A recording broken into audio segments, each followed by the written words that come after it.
Mm-hmm.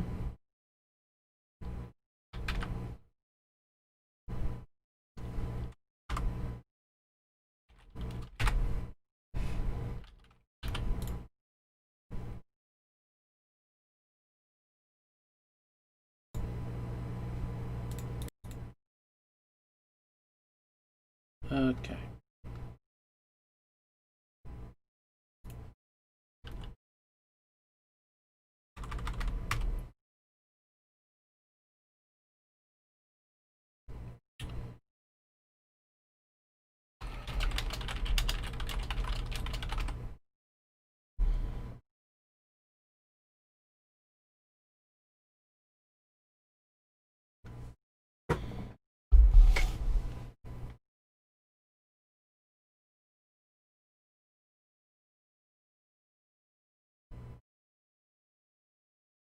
Okay. So what you're trying to do is you're trying to make the volume follow the half here, and it's a pretty nice way what you've got here, which is this method in creating all this, which theoretically is what I would do as well. You're just missing a few things. So I'm going to show you how I would go about doing this, and I have done this in the past for tornado effects. So I'm going to copy all this, move it over here, and turn it on. So you've got just reversing of the N. I've done the same thing down here, so I'm just going to get rid of this. Actually, so you've got 20. I just set it to that, just because I want a lot of points on here to use. Okay. So normally what I would do is create a volume field inside here without even using any of this, the methods that you're using here, and just control the volumes itself. So how I would do that is by going, there's probably several ways, but the easiest way I could do is do a copy to points and bring in a circle, just so it looks like that. I could then change the scale if I wanted to by adding an attribute wrangle, and I can either use the curve U, or I'm going to show you how to do it in Vex, which is to just say float U, and we're going to say float divided by float, like so. I'm going to put in the number of points here, so at num pt -1, and we do -1 because we're trying to get, because the point number starts at 0 but number of points starts at 1, so we just want to move it down 1. Let's give me a gradient across this thing here, so I can see that by going at cd equals u. And we can see it goes from white to black. I can then just say f at p scale equals a ramp. So I'm going to say ramp. This is just how you make a ramp in Vex, which is basically. I'll show you how to do that in VOPs if you don't know, if you'd like me to show at least. And I'm also going to say fit. Actually, instead of this, I'm going to say float r for the ramp, and I'm then going to say f at p scale equals a lerp, which is this equivalent to the mix node. And I'm going to say channel float minimum. So this is the minimum. I want the p scale channel float max for the maximum, and then r for the amount that's going to lerp between. Now I can move this up to about 1, move this up to about, let's say this one is about 2, and I'm going to change this to a Altman, something a little bit like that, just something weird. And then I'm going to leave in a skin node so that I've got to change this to a polygon, sorry. So that will now skin, and you can see it's going to twist a little bit. We don't need to worry about that for now. Actually, we might need to worry about that. So I'm going to say f of v at up equals set 0, 0, 1, and that should set the normals, or the secondary normals, to the proper one, like so. I'm going to polyfill this because it needs to be polyfilled at least, and then I'm going to do a VDB from polygons. I'm going to set it to density. I'm going to fill the interior of this because I do want to have the whole interior there. I'm then just going to say point P to that and make it val. So I'm making a velocity field just a standalone one because I can't be bothered making several name nodes. Okay, cool. I don't need VOPs. So now to showcase how this all, what we're trying to do inside of here is I'm going to lay down a I'm going to lay down a scatter node and a volume trail because I want to take a look at the velocity. And right now it's just being attributed to the P, which is at 0. And I'm going to make a volume wrangle, bring it into here, like so. And this is where I'm going to do all the different attributes here. It probably is easier in VOPs, this part, but I'm going to try and do it in Vex. So what we need to do is we need to first of all bring in I want to make it follow along this range. So I'm going to say int PC equals PC open. This is the same as the point cloud open. I'm going to set it to 1 for the second input. The name attribute is P. The attribute is P. The channel float radius, and then I just need 10 points off that. I'm going to set this up, and I'm just going to go like this. Then I'm going to say vector follow is going to be PC filter. I'm going to say PC, which is going to get which is going to be using the PC open, the results of that, and then the attribute of n. And nothing's going to happen yet, so I'm then going to say v at val equals follow. And we can see that it's following it now. I'm just going to really increase this because I actually want it to be getting the entire range of what's going on in here. Okay. So now what's going to happen is the velocity is going to, the volume is going to follow that way, and I think we can showcase this by doing a SOP solver. I'm going to bring in your first one. I'm just going to use an object merge, just so it's a little bit easier to see. This is the first input here. It's pretty tiny, actually. And I'm going to go to here, plug this in here, and then actually this is a bit too big, too small. I mean, I'm going to turn off this voxel range here. I'm going to set it to about 0.1 or so. I'm going to set the point scale to be about 2 or 1.2. If you can hear singing in the background, that's my sister. So then what I can do is I'm bringing the solver. I can go VDB add vect and bring in the second input from here. Plug this in. It's going to complain, and I need to set it to val.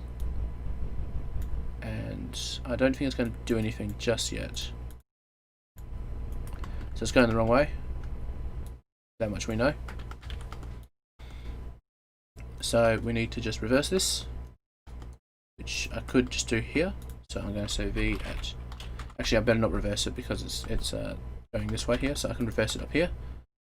So I can just say reverse it like that, and now it's just going to be, it's going to follow it. It's going to dissipate over time, which is annoying, but that's just how it works. So we've got the follow part done. Now we just need to have, because we're adding this every frame, we need to have some sort of suction force inwards.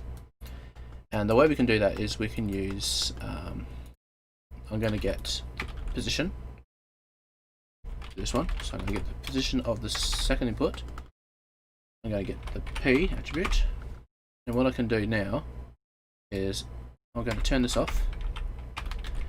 I'm going to say vector suction is going to be I think it's pos subtract my current attribute P, and then it's equals suction.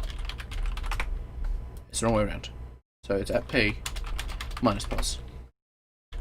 And now that should be, okay, it's probably the other way around. I can never remember which way it's supposed to go. So that's sucking it in now. That's going to suck it. That's an inwards force. And we can add these two together. So we can add suction plus follow. So, okay, so it does need to be the other way around. So it's at P minus this one. So that actually goes the right way around. No, this is correct. So I probably need to reverse this, like so. So that's going to be following this way. Going to go that way around it.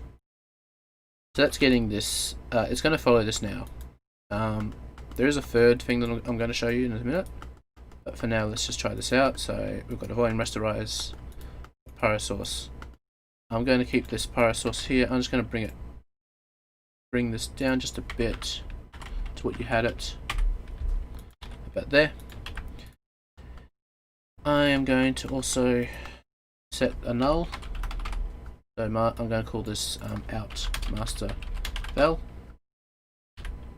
Call it green. And I'm going to jump into my .network. I'm going to remove all this because this is just me experimenting with stuff which didn't work too well. I'm going to bring this in here. Plug this in. And then it's going to be val to val.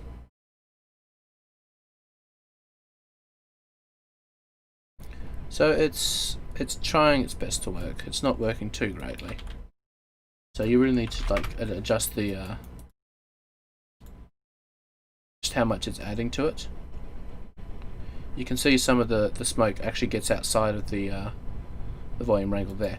So the way we can combat that is to make this bigger. And I tend to do that with like a plus channel float master one here, and then I can just set this to be about 2. So it's going to be double the size. So now that these leaks won't really happen as much. Okay, well they do, but no. But now it's following this a lot easier. You get some parts that are just pushing it downwards. I think that's the gravity coming into play there.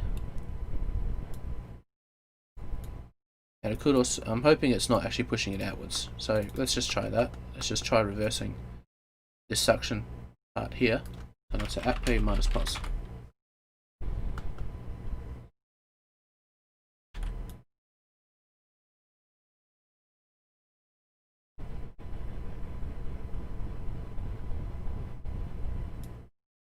Okay, so it looks like it is pushing it out now. It's trying to just push away from it. So yeah, this one was correct. So it's pos minus at P. We normally do normalize this. So normalize this before we bring it into here, so that it's more consistent throughout.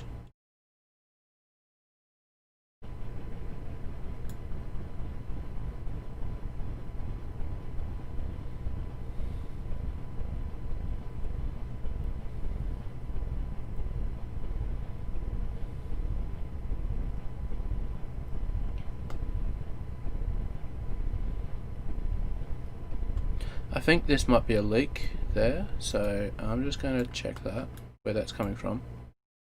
So the way I can do that is to see where this is meeting up with it. And yeah, that should be covering it quite nicely. Oops.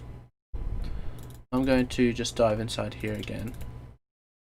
And I'm just going to turn off the velocity so I can see it a little easier. So yeah, I'm just going to set all this to be the same size and bring this down to about 1, set it to be about 3. So it's probably about 2 already now.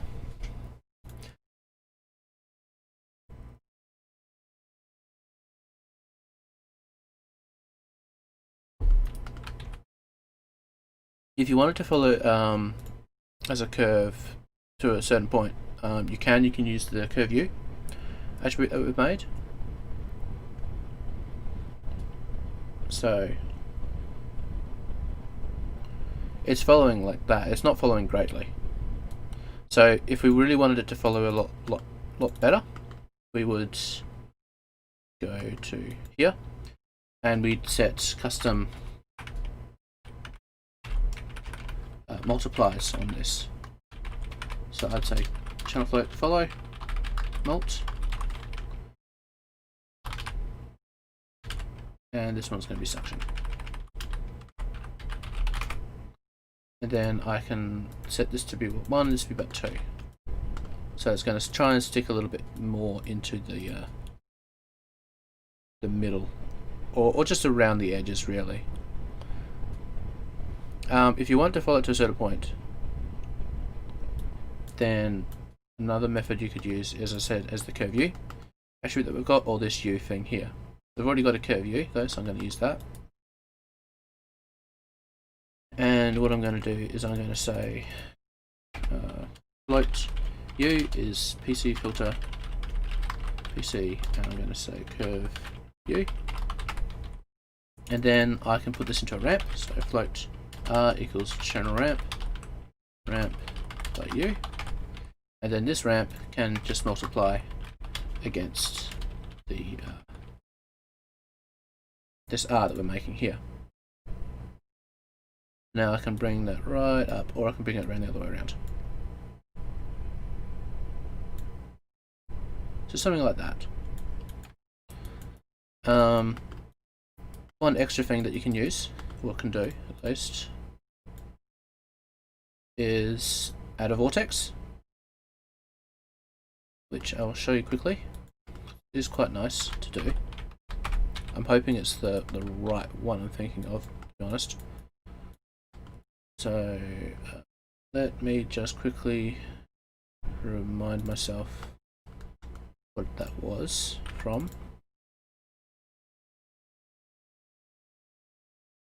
Okay, so to get the vortex, what we do is we get the suction, the follow, whatever it is, the follow, and we cross product that between the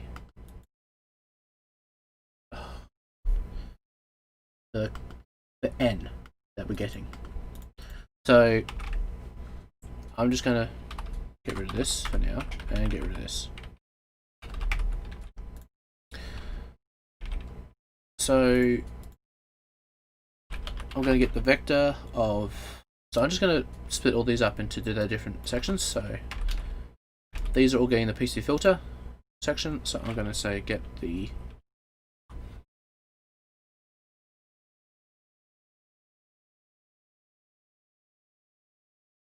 oh no, we've already got the N, my bad. So I want to get the suction and cross product that between the N, I believe, or the follow.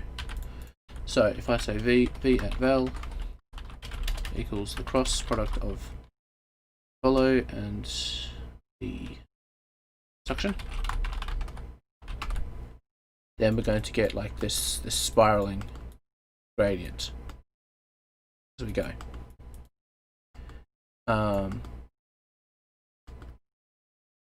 And we tend to normalize both of these so that they're not, even if they already are normalized, we just normalize them anyway.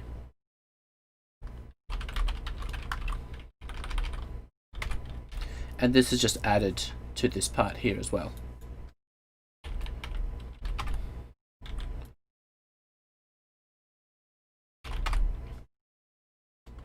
And you can see we're getting a small amount of twist there now. And I can probably times that by 3. And so we're going to get a lot more of a twist. And I probably wouldn't recommend that, to be honest, especially on a volume. But this is what I use typically in a pop network. And yeah, we're getting we're getting this because it's pushing it outwards, and we want it the other way around, and we want the suction to be stronger. So we tend to have like a decay ramp from here to here, depending on the radius. So I have a feeling the way we do that is we say it's the distance between my current position and my at P, and that goes from like 0 to 1. So I'm going to say fit range from 1, 0 to 0 to 1. That's not going to work. I need to have 0 to 1 like that, 1 to 0. And then this is going to be between channel float radius of this normally.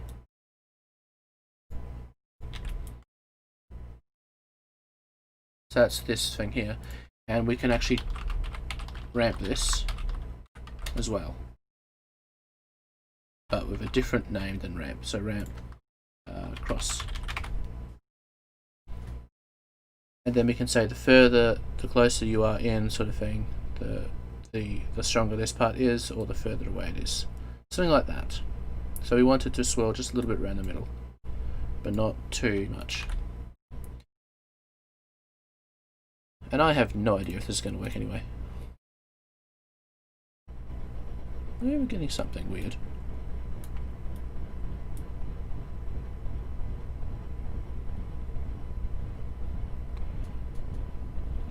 And there you go.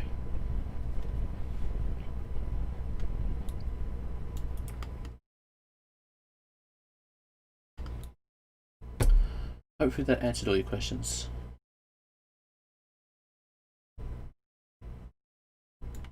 Yeah, probably won't use the that one.